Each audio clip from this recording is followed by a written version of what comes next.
transportation managers, planners, operators can use right now. I came from IBM, and my boss, actually, Anil Menon, who runs our connected digital platform business, also came from IBM. We did not come together, but it just sort of reflects a different kind of thinking towards analytics, I think, which is what you're going to see a lot of today. So we are really focused now more so on solution selling, talking to our customers about their problems, the reasons why all of our stuff may or may not make sense for them. Hopefully by the end of our presentation they actually want to buy Cisco stuff, but we are not necessarily trying not to kind of push Cisco gear down their throats, but you all are probably seen, or if you're not in the transportation industry, you know or have heard, somebody mentioned this morning, we have an increasing and growing number of fatalities on US roadways.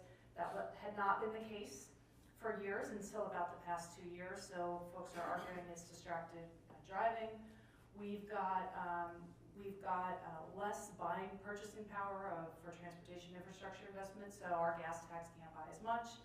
Chris probably obviously knows, I think it's 18.4 cents a gallon, has been raised since 1994. So the point is that transportation organizations are really starting to think about using technology to solve their problems rather than building stuff.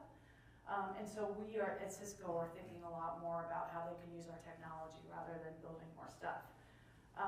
This increased focus on system operations and asset management. So I'm going to talk more about kind of the traffic side today, traffic management side, but I think the asset management side is really important. I don't think there are any vendors here who think about monitoring the actual condition of bridges, condition of roadways, but it's also a really important market, and how you transmit that information back and what do you do with that kind of data, right? I mean, we want to obviously prevent bridges from falling down, which is not necessarily what's going to happen, but we want to know what's going on those bridges so that we can make the right fixes at the right time. So those are the things we're starting to think about.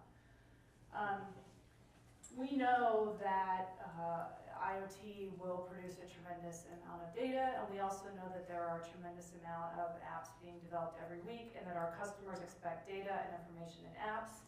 But US DOT, I think Federal Highways and others would tell you, and you'd probably know this as a traveler, there aren't really good apps to support transportation. You can argue with me that, you know, Waze and others have interesting traffic data. From an operational perspective, I think a real transportation operator would tell you no, it's not necessarily good enough. And so what are we doing sort of at Cisco to kind of help better deliver apps that transportation managers can actually use? Part of what we're seeing this transition is that these challenges are not only IT related anymore, they're very much in the line of business. And we think that there's tremendous value from bringing together these divergent and different data sets and being able to analyze them together through a connected platform. And I'm sure other vendors in the room have their own platform. I do think it's much more difficult to do than a lot of sort of vendors will tell you. They might also not understand that sometimes the way these things are funded by a city or a state or a region don't sort of allow that data to be shared. But I think it gives us a real opportunity to unsilo a lot of those decisions because our customers are really expecting connectivity. We, as transportation planners, have been talking about multimodal. Somebody mentioned multimodal travel planning this morning. I can't remember who it was. It's practically impossible to do anything multimodal, right? They're all different agencies. They're not the same. Even within the city, usually the transit agency is separately funded. But having data and IoT and information sharing really gets us to the point where we can start to do multimodal travel planning.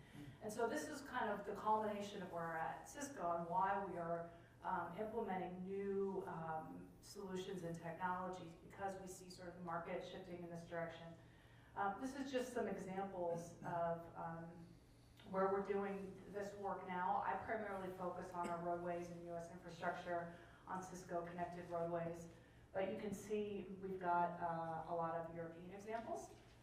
So we know that this stuff can be done, whether or not folks in the US are really implementing it today. The core sort of change to what I think how we're viewing our business is that we still are very much a partner-based company, right? We rely on our partners to deliver not only the services, but the actual, sometimes the sensors and you know, pieces of the connectivity and technology. we're very much interested in our Cisco digital platform, being able to connect these different types of data sources. And we are very interested in implementing our Cisco digital network architecture across for cities. And I am very much interested in the stuff above that, being an analytics person, all the stuff across the top, partner applications and urban services, and that's all the stuff that we don't do.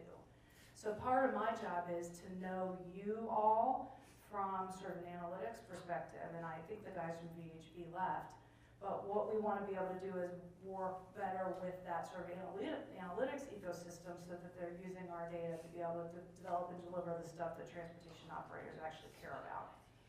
So it's an interesting business model, given that's where our interest area really lies, is helping give you the data and the analytics that you need to make better decisions, but not being a seller of analytics. This is just an example of our CDP platform. It's not sexy. It's not as sexy as the one we had at IBM, I will say. We are just all about bringing data in and normalizing it, and we are sort of one layer down from what even an IBM would do around their analytics, because we just bring things together. But we are very much partnering with the IBMs of the world, Burst, I don't know, others that you all use as far as kind of big data and analytics for public sector. So that brings me to the big data. I don't know who puts together these slides. This isn't mine. But I probably wouldn't use this to a bunch of transportation practitioners, tell them that they were deaf and blind in the middle of a freeway. But I think I have used it before to transportation practitioners. Bad analogy. So we've been talking about big data for a really long time, and I think even this morning we talked about FDOT and some of its sort of big data initiatives. Obviously at Cisco we're thinking a lot about IoT, device data, how to bring it all together.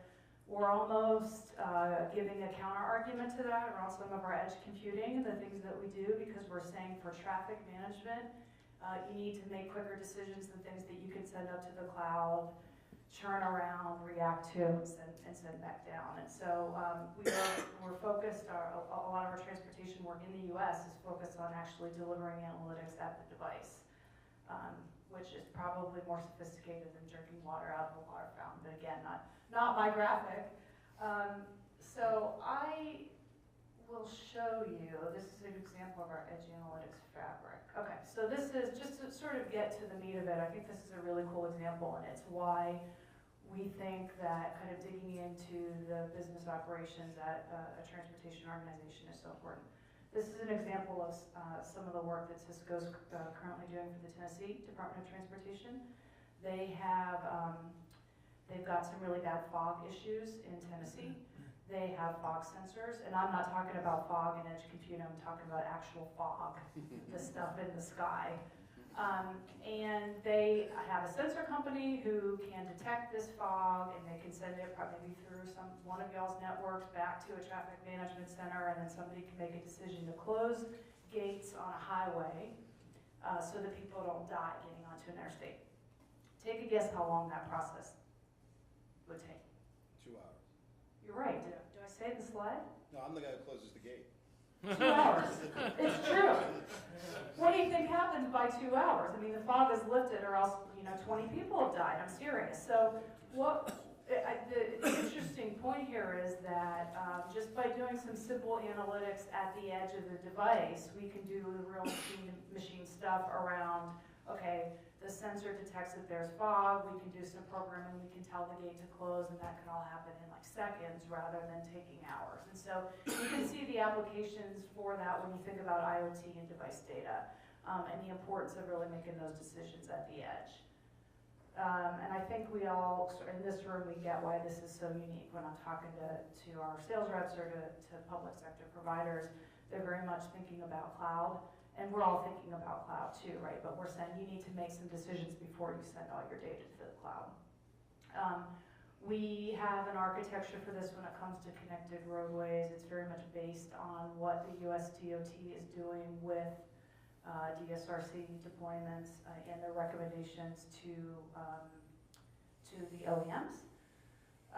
We are deploying it in many cases in the UK. And I included RWS because this is an instance where Cisco's deploying connected roadways across the entire country. But what's interesting is the business model change. And somebody, again, was saying this morning, I think it was Joe, and he's not here.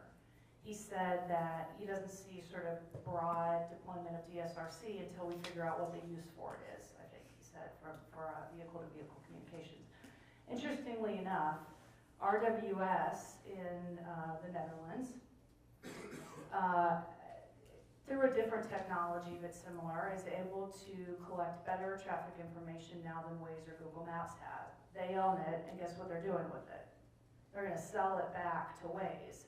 So when we talk about monetization and different business models, we sort of see the public sector, having a real opportunity to own these data, and figuring out what to do with them is really a very interesting paradigm. So how do we pay for it? I don't know. Maybe the public sector becomes sort of the owner and reseller, or is that maybe the public sector's job just to own it and do a really good job of owning it? So I think that's a fairly interesting business model. I know, don't have a panic attack or get a migraine or whatever because there's so much. But I have this up for a reason. Hopefully so you can't see it, but also because I want you to know that I'm working on it, and when I run out of here, you can take a card from me if you want. I can share it with you over email. But when I go in to see state departments of transportation, who spend lots of money on this stuff and on system operations and traffic management, different types of deployments, and they say, Michelle, what should we do right now to prepare for, more so for connected vehicles, assuming that connected autonomous vehicles will be connected. This is the foundation I'm starting to lay out for them as far as what they need to do right now, what sort of the basics that they need when it comes to sort of network, and then what that looks like kind of up through different levels of maturity. And I would think that some of the folks in the room would, like to bounce some ideas around, so I'm not out telling your customers something that probably differs with your business model. Even though we might have reason to or to not do that, Cisco's really very much an open kind of partnership type of organization if you've ever worked with us before. And my idea is that if we build this right, or we encourage sort of the right behavior from the state departments of transportation, there'll be plenty of work around connectivity, data, and analytics for all of us, really. So that's pretty much it. I think we've talked to most of these things. We've talked about P3 and the importance of P3 for smart transportation, open standards, thinking about data sharing and new business models. And I hope that in that very quick, at least I hope it was quick, that I gave you a little bit of an overview from different ways of thinking about Cisco's technology. And please grab a business card. We'd love to chat.